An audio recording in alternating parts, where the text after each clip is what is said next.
종려주일입니다. 종려주일이 어떤 날인지는 다 아시겠습니다만 그래도 다시 한 번 더 언급을 해보면 2000년 전 예수님께서 예루살렘 성에 입성하실 때 제자들은 겉옷을 벗어서 나귀 위에 얹었고요. 또 백성들은 겉옷을 벗어서 그 가는 길 앞에 쫙 깔았습니다. 그리고 많은 백성들이 종려나무 가지를 꺾어서 흔들면서 호산나 호산나 우리에게 구원을 베푸소서 하면서 찬양을 드렸다라고 하는 절기입니다. 그렇게 예루살렘 성에 들어가셨던 예수님은 우리들 마음 가운데도 오시는 줄로 믿습니다. 그렇게 예루살렘 성에 들어가셨던 예수님은 고난당하셨고 십자가 짊어지셨고 온 인류의 죄를 다 속하여 주신 줄로 믿습니다. 이 은혜가 얼마나 크고 놀라운 것입니까? 오늘은 그 은혜 이야기를 해보도록 하겠습니다. 첫째, 죄가 더한 곳에 넘치는 은혜입니다. 오늘 본문 5장 20절 중간에는 이런 말씀이 있습니다. 죄가 더한 곳에 은혜가 더욱 넘쳤다라는 말씀이 있습니다. 지은 죄가 많을수록 하나님으로부터 부어지는 은혜를 느끼는 분량이 많아진다라고 하는 뜻이죠. 이 자리에 있는 성도님들을 유형을 크게는 두 종류로 나눌 수 있지 않을까. 1유형 같은 경우는 모태신앙으로 태어나서 이제까지 살면서 단 한 번도 허투루 산 적이 없고 교회를 떠난 적도 없고 신앙을 벗어난 적도 없고 하여튼 올곧게 살아간 유형이 있을 것입니다. 2번 유형이라면 세상 말로 하면 껌도 좀 씹고 길거리에서 많은 사람들 투닥거리기도 하고 뭐 돈도 좀 뺏어보고 부모 저금 통장에서 이리저리 돈도 좀 뺏어보고 동생들도 괴롭히고 이리저리 못되게 사는 경험들이 있습니다. 그런데 어느 순간 예수가 내 마음에 들어왔고 그리고 삶의 대전환이 있었던 것이죠.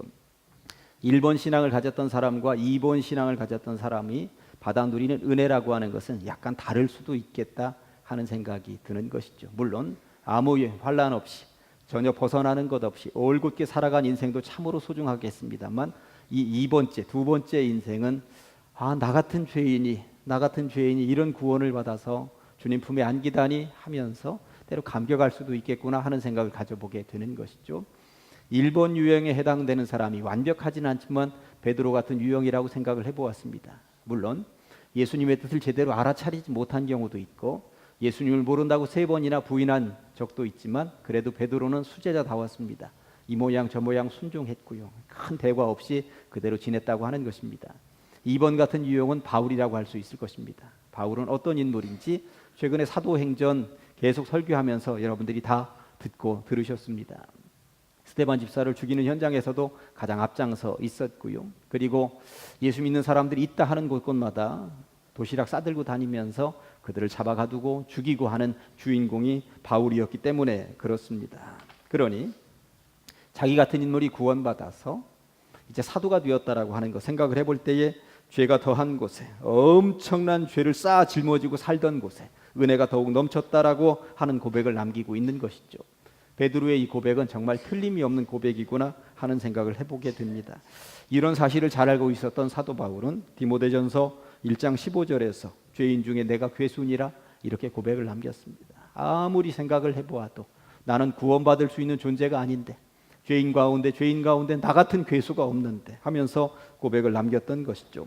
그러니 자신의 과거와 오늘 현재를 살펴볼 때에 은혜 아닌 것이 아무것도 없었다고 하는 것입니다. 주의 은혜가 아니고서는 사도 바울 자기 자신, 오늘 이렇게 살아있는 자기 자신을 어떻게 표현할 수가 없었다고 하는 것이죠. 그래서 그는 이렇게 고백을 남기기도 했습니다. 고린도전서 15장 10절에서 내가 나 된 것은 하나님의 은혜로 된 것이라고. 절대적으로 오늘 내가 이렇게 살아 숨쉬고 내가 사도가 된 것은 주의 은혜가 아니고서는 설명할 길이 없다고 고백을 남기고 있는 것이죠. 그렇게 주의 은혜를 받아 누리고 새로운 생명을 얻은 인생들은 어떻게 살아가야 할까요? 제가 볼 때 시편 116편 12절 말씀처럼 살아야 된다고 생각을 합니다. 내게 주신 모든 은혜를 내가 여호와께 무엇으로 보답할까? 이렇게 베풀어 주신 은혜가 큰데 앞으로는 내가 어떻게 보답하며 살 것인가? 이 시편 기자의 고백은 사도 바울이 태어나기도 수백 년 전에 쓰여진 고백이겠습니다만 신약 시대로 오니까 사도 바울이 이 고백처럼 사는 것이죠. 내가 도저히 살 수가 없는 죄인 중에 괴수였는데 나를 이렇게 살려주셨으니 나는 무엇으로 보답하면서 살 것인가? 전도해야 되겠다. 선교해야 되겠다. 발이 부르트더라도 목에 칼이 들어오더라도 선교하면서 살겠다고 그렇게 고백을 남기면서 자기가 발길 닿는 곳곳마다 계속 다녔던 것이죠. 그렇다면 이제는 우리 차례인 것입니다. 죄인 중에 바울만 괴수이겠습니까? 우리도 마찬가지인 것이죠.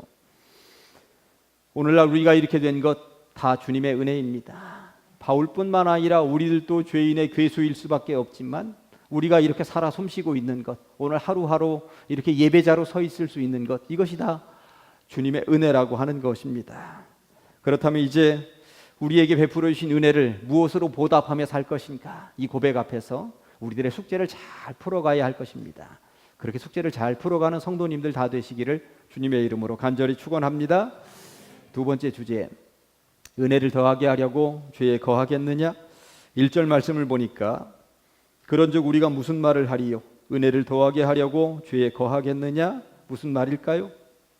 사도 바울이 복음을 거스르다가 받은 은혜가 너무 크다 하니까 우리도 사도 바울 같은 그 큰 은혜가 어떤 것인지, 도대체 어떤 것인지 한번 체험해 볼까 하는 심정으로, 그래 교회를 떠나보자, 예수 믿는 사람들 핍박해보자, 하여튼 개망나니처럼 한번 살아보자. 그러다 어느 순간 우리도 돌아오면 사도 바울이 받아 누렸었던 그 큰 은혜가 어떠한 것인지 우리들도 이해할 수 있고 느낄 수 있을 것 아니냐, 한번 그렇게 해볼까?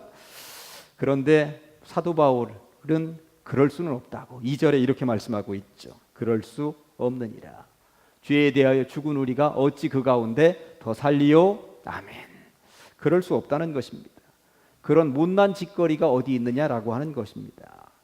죄에 대해서 이미 죽었는데 어떻게 그 죄를 다시 살려서 죄악으로 달려나갈 수가 있겠느냐라고 되묻고 있는 것이죠. 네덜란드의 유명한 화가 가운데 렘브란트라고 있었습니다. 성화를 정말 무진장 많이 그렸습니다. 신구약 성경을 통틀어서 그의 성화를 비껴간 장면이 있을까 싶을 정도로 은혜 받으면 그림 그리고 은혜 받으면 그림 그리고 하여튼 성경의 거의 모든 장면을 그리려고 했었죠. 이 렘브란트는 예수님이 십자가에 매달리는 장면도 빼놓지 않고 그렸습니다. 렘브란트의 십자가 그림은 이렇습니다. 그런데 이 십자가를 그리면서 가운데 있는 사람의 모자를 보시면 군인들이 쓰고 있는, 현대 군인들이 쓰고 있는 베레모입니다. 베레모. 이 그림을 왜 그렸냐면 저 사람이 자기 얼굴이에요. 자기 얼굴입니다. 2000년 전 로마 병사들이 예수님을 십자가에 못 박고 있지만 오늘날 내가 못 받고 있다고, 내 죄 때문에 주님이 이렇게 죽어가셨다고 자기의 얼굴을 예수님이 십자가 그림에다가 일부러 그려 넣었다라고 하는 것입니다. 그렇습니다. 오늘 우리도 내가 바로 예수님을 십자가에 못 박은 장본인이라는 사실을 절대 잊어서는 안 될 것입니다. 내가 이 머리로 짓는 죄 때문에 예수님은 가시면류관을 쓰셨고요. 내가 이 마음으로 짓는 죄 때문에 창에 허리를 상하셔야만 했습니다.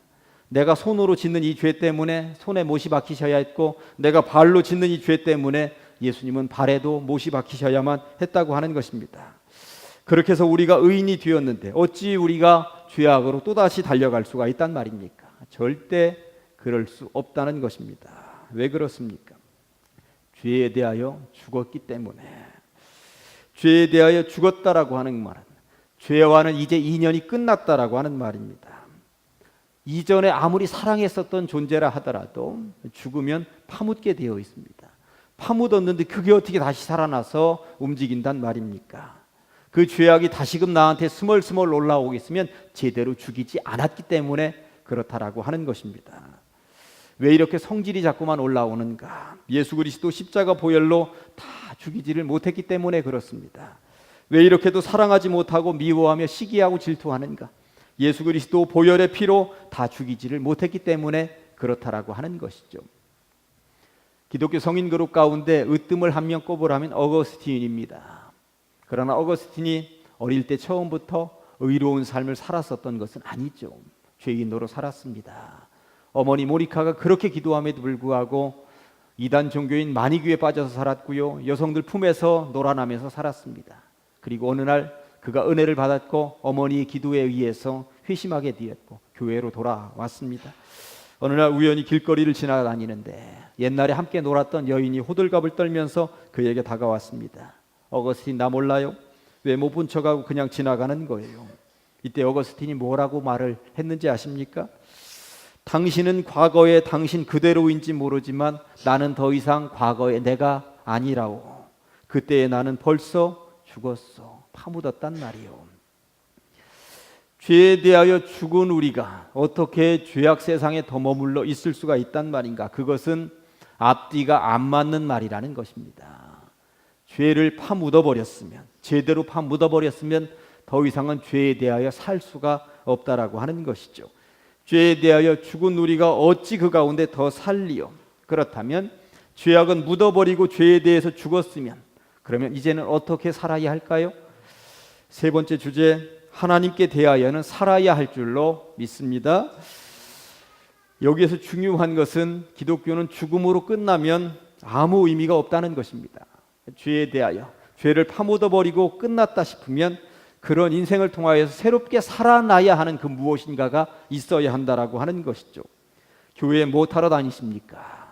교회 다니는 이유는 교회는 죽일 것은 죽이고 살릴 것은 살리는 곳이기 때문에 죽일 것은 아예 파묻어버리고 살아날 그 무엇인가는 제대로 살아나서 내가 살아야 하기 때문에 오늘 본문은 아닙니다만 계속 읽어보면 11절 말씀에 이렇게 되어 있습니다.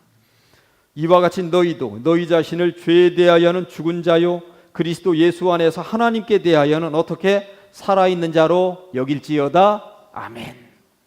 죄에 대하여는 완벽하게 파묻어서 죽은 자로, 그리고 하나님께 대해서는 펄펄 살아뛰는 생명인 존재로 살아 있어야 된다라고 하는 것입니다. 찬송가 436장은 이렇게 시작을 하고 있습니다. 나 이제 주님의 새 생명 얻은 몸, 옛 것은 지나고 새 사람이로다. 그 생명 내 맘에 강같이 흐르고 그 사랑 내게서 해같이 빛난다. 부디 비옵기는 그러한 삶을 살아가시기를 간절히 축원합니다. 이제 말씀을 정리해 봅니다. 죄가 더한 곳에 하나님의 은혜가 넘친다고 말씀하고 있습니다. 우리들도 다 죄인이었습니다. 내가 죄악에 그렇게 많이 거했었던 것만큼 우리에게 부어진 은혜도 그렇게 큰 것이죠. 그러나 그 큰 은혜, 더 큰 은혜를 받아 누리겠다고 하면서 죄악으로, 더 큰 죄악으로 달려나갈 수는 없습니다. 그럴 수 없다고 말씀하고 있습니다. 이제 죄에 대해서는 죽고 하나님께 대해서는 살아나는 성도님들 다 되시기를 주님의 이름으로 간절히 축원합니다. 기도하십니다. 하나님 아버지, 죄악이 관영한 곳에 살고 있다가 하나님의 은혜가 차고 흘러넘쳐 예수 그리스도로 말미암아 구원을 맛보게 하시니 감사합니다. 더 큰 은혜를 받아 누리겠다고 하면서 더 큰 죄악으로 달려갈 수는 없는 노릇입니다.